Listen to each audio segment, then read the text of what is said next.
Ya vuelve Café de la Tarde. Especial Mujer. Disfruta en Frávega y frávega.com hasta 35% de descuento en cuidado personal femenino. Combo imperdible. Secador de cabello AirTech con planchita gama a tan solo 1.499 pesos. Frávega, cerca tuyo siempre. Elegí hacer feliz a tu mamá.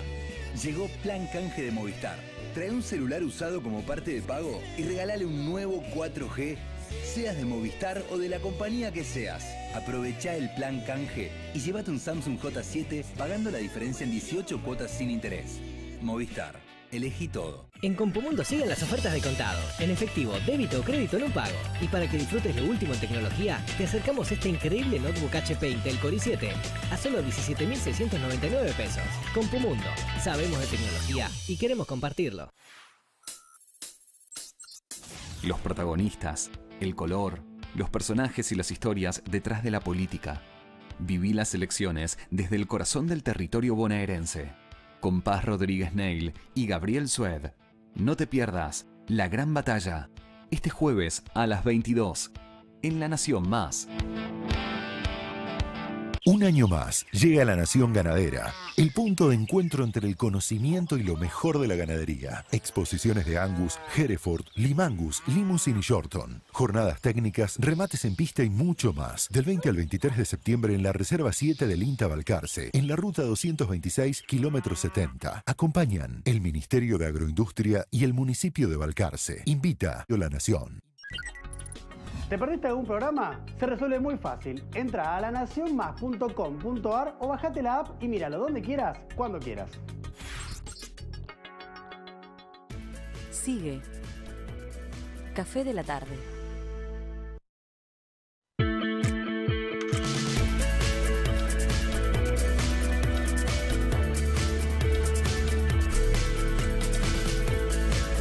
Bueno, continúa la dramática búsqueda y rescate en el colegio Repsamen allí en México tras el terremoto. Y ya mismo tenemos comunicación con Carlos Pérez Gallardo, lo decíamos hace un ratito, él es ex alumno de esa escuela, está allí. Hola Carlos, ¿cómo te va? Buenas tardes, Diego Zucalesca, Leonora Cole te saludan. Y lo primero que quiero preguntarte es, bueno, ¿cuál es tu sensación, ¿no? Como ex alumno de ver la escuela así en esta situación, con chiquitos allí debajo de los escombros? Me imagino que el impacto debe ser muy, muy difícil. Sí, la verdad que es un tema complicado. Es mi barrio, yo crecí aquí. Como bien lo mencionas, asistí 6 años de mi vida a este colegio. Entonces, verlo hecho añicos, la verdad, duele mucho. Yo vivo a escasos 900 metros de la tragedia que estamos viviendo y duele mucho ver esta situación. Respondiendo a tu comentario, tiene 10 minutos recién que el almirante José Luis Vergara ha confirmado que no quedan más de infantes dentro de los restos del edificio, si acaso son adultos.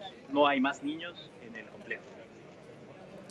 Carlos, discúlpame, ¿no hay más niños en el complejo o no hay niños con vida en el complejo? ¿Qué pasa con el caso de Frida? No hay más. Está confirmado. El vicealmirante José Luis Vergara hace escasos 10 minutos ha confirmado que sí seguirá la búsqueda, pero las cámaras térmicas han confirmado que el tamaño de la imagen confirma que no son niños, si acaso son adultos. Se habla en plural, por lo cual no sabemos en definitiva cuántos individuos puedan estar ahí, pero no corresponden a niños. Entonces la cifra ha terminado en 21 alumnos y 5 adultos, pero la búsqueda sigue. ¿Y qué pasa con esta niña Frida Sofía de 12 años, de la cual se habló tanto? Sí, el tema es un poco complicado. No hay ninguna Frida Sofía registrada dentro de la lista de 400 alumnos. Eso es un hecho. Otro hecho es que durante la madrugada se recuperó un cuerpo más, era de una maestra, y la persona que hace de vocero la persona que es el contacto con las autoridades ha dicho que no hay padres en busca o aquí presentes de ningún cuerpo. Entonces fue un tema delicado, es una información que se filtró por ahí, no se sabe bien a bien de dónde ha salido, pero es un hecho que no existe ninguna Frida Sofía dentro de los 400 alumnos del plantel. Ahora, Carlos, es sin duda un tema delicado, por eso también queremos, bueno, tomarlo como corresponde, ¿no? Con el cuidado que corresponde. Las cifras cierran, porque estamos hablando de chicos, ¿no? Estamos diciendo, bueno, hay 21 muertos, pero se habla de desaparecidos. Las cifras, tal y como están ahora, digamos, cierran, cuadran, ¿no hay chicos desaparecidos? Hay 21 alumnos, es decir, 21 niños y 5 adultos. Esas son las cifras oficiales de momento. En la cuestión de desaparecidos se ha reservado el dato por cuestiones que el mismo colegio y algunos de los padres han solicitado. Pero fuera de eso, la búsqueda sigue, permanece. Hay un equipo especializado ya, ayuda del extranjero, que han traído cámaras térmicas, fibra óptica, pero no es la misma dimensión de los equipos que hasta las 5 de la mañana de hoy estaban trabajando. Carlos, hace un rato tuvimos otra comunicación también desde allí, nos decían que han determinado que no hay señales de vida de las personas que quedan allí atrapadas. ¿Vos tenés información sobre esto? ¿Hubo señales en este último tiempo? Sí, tendrá. Cuando empezamos la transmisión eran 7 minutos que la Marina había confirmado que las cámaras térmicas habían detectado aún vida, por eso permanece la búsqueda, pero como puedes ver en las imágenes ya también se ha puesto a andar el protocolo de maquinaria pesada, ¿no? Que esto dentro de la búsqueda de los expertos, bueno, saben que esto solo se puede hacer una vez que, pues digamos que la esperanza se ha reducido un poco, ¿no? Carlos, ¿qué significa para vos que, bueno, pasaste 6 años de tu vida en esa escuela, vivir esta situación? La verdad que el tema pasa por lo humano, ¿no? Es un barrio en el que crecí, no hay nombres todavía de los maestros, por ejemplo, de los 5 maestros que han sido, de los cuerpos que han sido recuperados. O sea, el único nombre que se ha dado es el de esta mañana, 5:30 de la mañana, y esta profesora tenía un par de años trabajando aquí. El resto son maestros que han pasado prácticamente una vida en el colegio y sabe mal, ¿no? Porque eran 2 maestros por grado, entonces si hacemos cuentas habría 12 maestros de primaria, de los cuales conozco a la mitad. Claro. La verdad, sabe mal. Claro, maestros, Carlos, que seguramente vos has tenido. Contanos un poco cuáles son tus recuerdos de tu colegio, de tu época escolar, cuántos niños había en ese entonces, cómo era el espíritu del colegio. Sí, es una escuela privada, localizada en el sur de la ciudad. Fue una zona, el barrio se llama Cuapa, es una zona que empezó a crecer a partir precisamente de las reubicaciones que se hicieron en el sismo de 1985, que como saben es el evento más fuerte que se sintió en esta capital, 8.2 grados, más de 20.000 muertes. Y a partir de ese sismo se reubicó mucha gente en el sur de la ciudad que comenzaba a crecer, ¿no? Evidentemente mucha gente se mudó a esta zona, incluidos mis padres, y yo crecí aquí, caminaba a este colegio y es devastador. No solo el colegio, del camino, que son un par de bloques, un par de cuadras de camino de este colegio a mi casa, hay otra edificación colapsada, ¿no? Muchas otras casas se ven dañadas, algunas que no cayeron completamente, pero están agrietadas, fisuras severas. la verdad que la profesora, la directora de este colegio, siempre buscó la exdirectora, porque es un colegio que pertenece a una familia. Hoy su hija es la directora actual.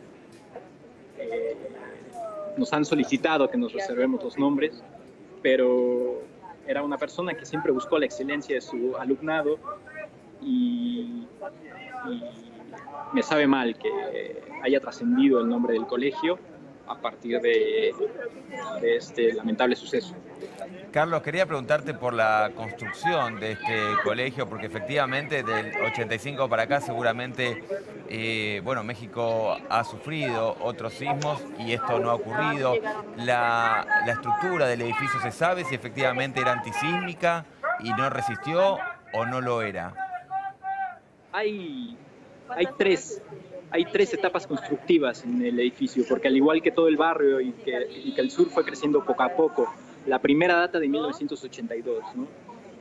Esto quiere decir, evidentemente no se desconoce cuáles son las partes. Lo que yo te puedo contar a partir de mi experiencia es que justo el edificio que ha caído, que es digamos la entrada, constaba de un patio techado, el salón de música, de actos múltiples y el domicilio de la dirección de la escuela, ¿no? Y lo que ves en pie son los salones que van a partir de la educación primaria, preprimaria, hasta la educación básica, ¿no? Que es el sexto año.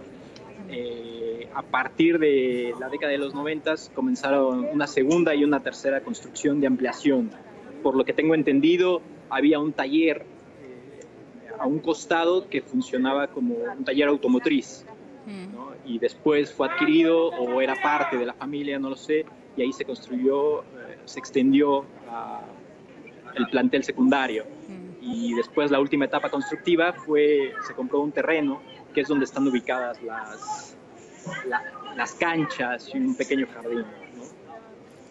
Todo esto yo no tuve la oportunidad de disfrutarlo, pero durante el tiempo que yo pasé aquí siempre hubo una cultura antisísmica y se realizaban periódicamente los simulacros, ¿no? Carlos, recién contabas que hubo una ampliación, pero que lo que quedó en pie de los colegios son los salones. ¿Qué pasó con esa ampliación? ¿Esa ampliación también se derrumbó? No, no fue una ampliación como tal, sino digamos que ya existía la edificación y se adaptó para crear más salones. Digamos, a espaldas de los primeros se adaptaron más salones en lo que era un taller mecánico que aparentemente también pertenecía a la misma familia.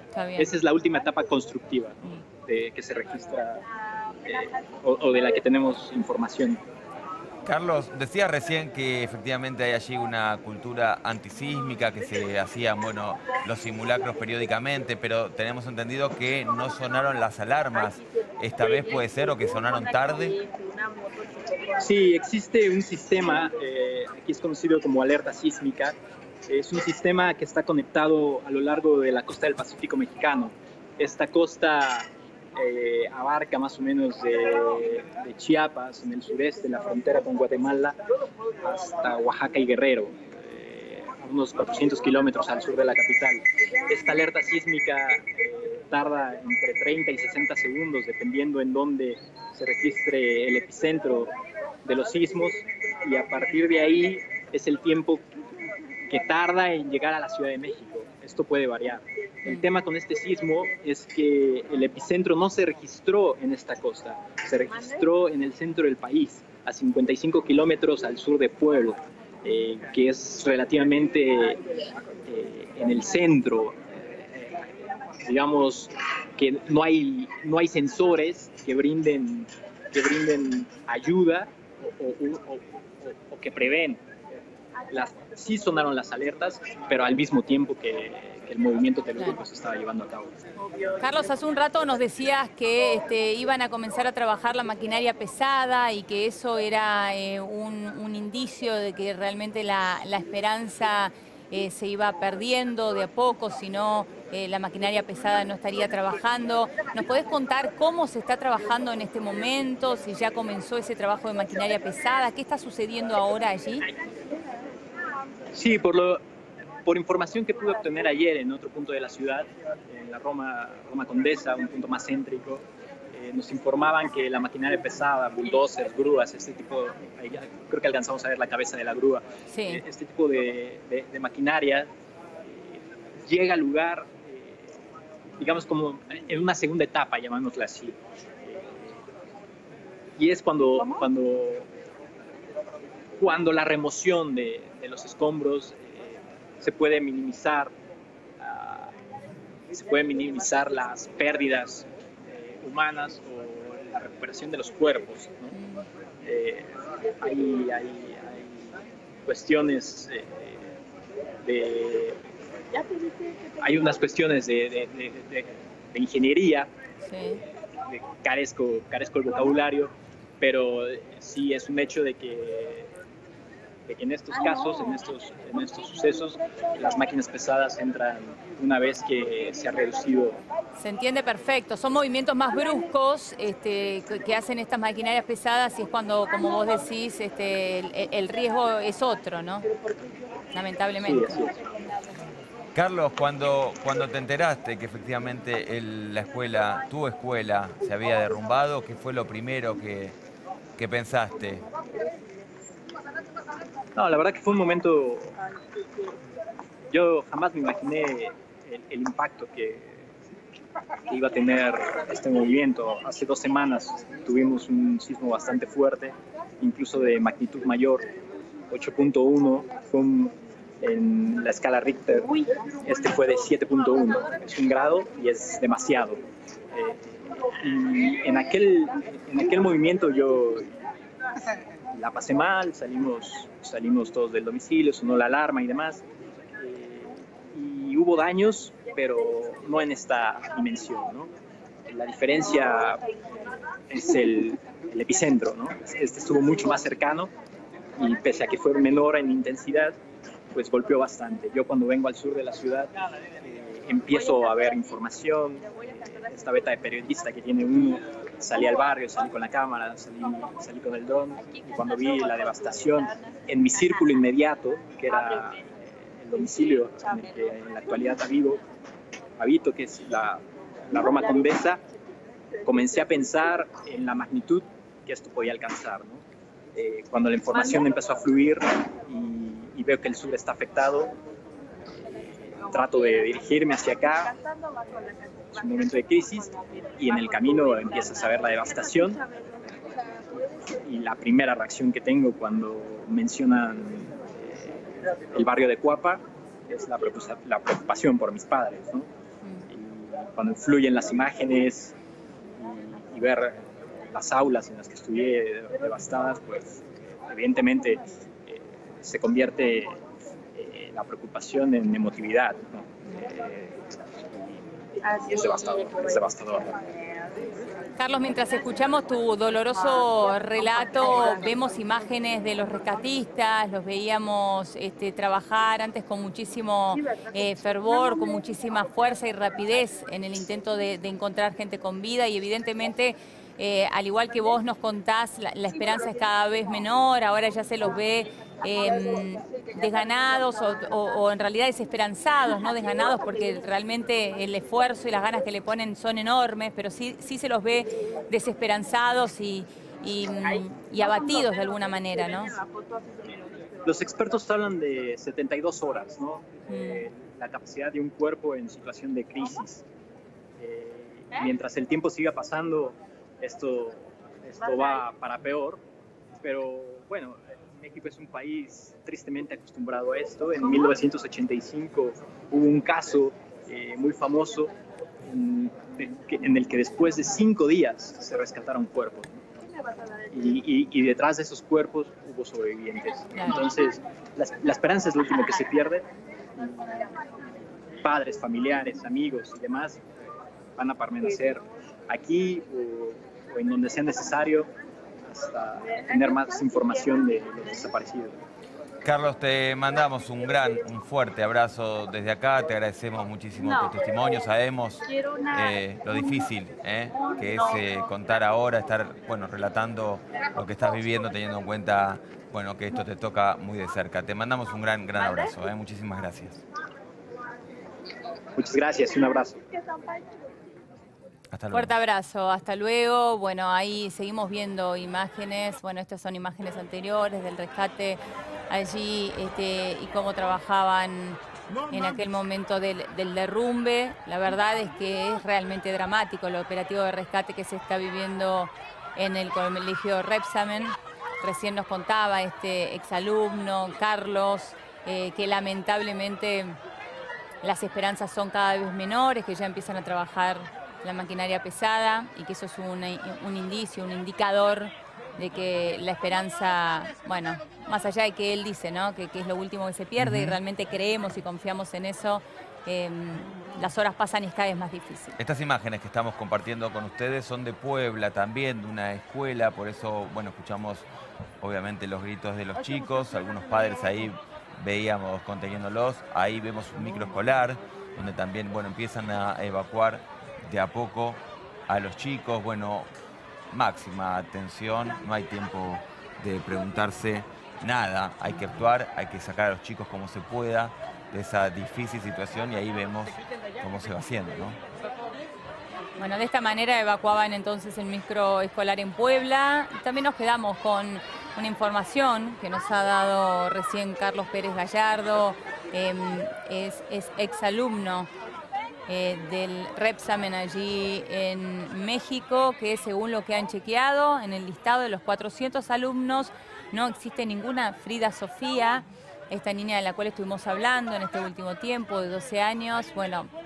Según la información oficial, su nombre no figura en la lista de alumnos de la escuela.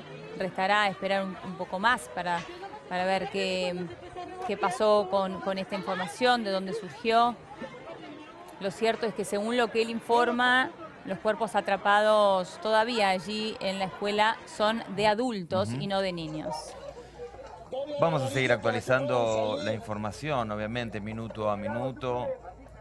Entendemos también que es muy difícil, ¿no?, de tener información muchas veces en la situación que están viviendo allí en México, en el lugar de los hechos, además, con problemas de comunicación, con problemas de conectividad. Así que iremos chequeando cada información que vamos recibiendo. Esto que estamos viendo es el rescate precisamente de un chiquito allí en Repsamen, en esta escuela que se derrumbó. Es uno de los niños que han sobrevivido, que son imágenes realmente escalofriantes, impactantes. Recién nos confirmaron, lamentablemente son 21 los niños que han fallecido allí, además de 4 docentes. Este es un momento de esos que uno hubiera querido tener más, ¿no? Que es justamente poder rescatar a niños con vida. El trabajo que han hecho estos rescatistas realmente es de una valentía enorme. Han trabajado a sol y a sombra, todavía lo están haciendo, bajo la lluvia, a la noche, sin parar.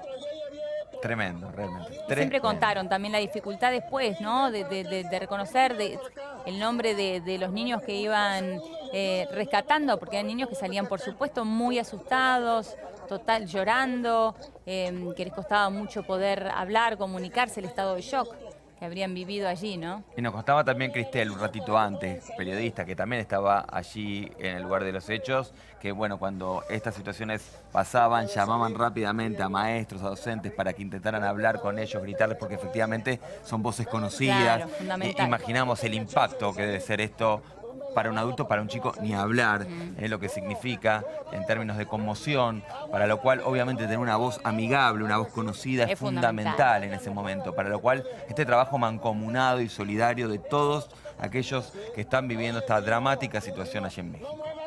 Cuántas historias, ¿no?, detrás de cada una de estas personas. Uno piensa de las personas que han quedado atrapadas, también de estos rescatistas que seguramente tendrán historias cercanas, de familiares, de amigos, sin embargo están ahí poniéndole el cuerpo, como también estos topos que nos contaban hace un rato, que hacen una labor absolutamente voluntaria, que están disponibles las 24 horas del día, los 365 días del año. Y que nacieron precisamente hace 32 años, de casualidad. Esto no fue armado, esto pasó, tuvieron que salir y dar una mano en ese tremendo terremoto que sufrió México en 1900.